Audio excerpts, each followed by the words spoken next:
Alas 6:45 ng umaga, ipinag-utos naman ng Bureau of Internal Revenue District Office No. 13 ang mas mahigpit na pagsusuri at pag-audit sa mga kontraktor ng flood control projects at iba pang infrastruktura sa Cagayan Valley, lalo na sa mga nasasangkot o nasangkot sa umano'y irregularidad. Layunin ng hakbang na ito na tiyaking mahigpit ang pagsunod sa pagbabayad ng buwis alinsunod sa direktiba ni BIR Commissioner Romeo Lumaggi Jr.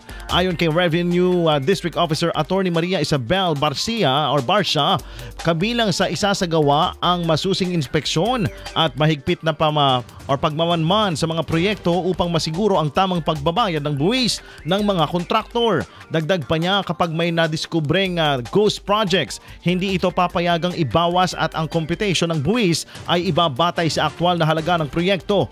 Isa sa mga kumpanyang nabanggit ni Pangulong Ferdinand R. Marcos Jr. sa kanyang talumpati noong August 11 ay ang EGB Construction Corporation mula Isabela.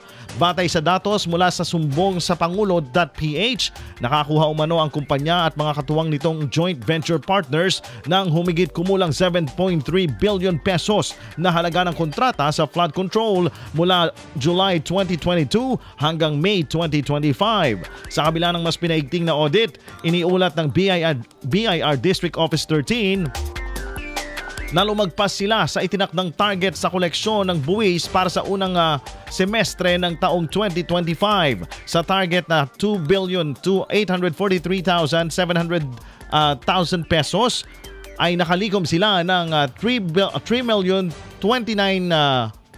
pesos and 921 porsyento na higit na inaasahan. Muling tiniyak ng ahensya ang patas na pagpapatupad ng batas sa buwis at nanindigang pananagutan ang mga tax evader or pananagutin ang mga tax evader. Kasabay nito, pinasalamatan din nila ang mga masunuring nagbabayad ng buwis na naging katuwang sa tagumpay ng kanilang revenue collection. IFM News.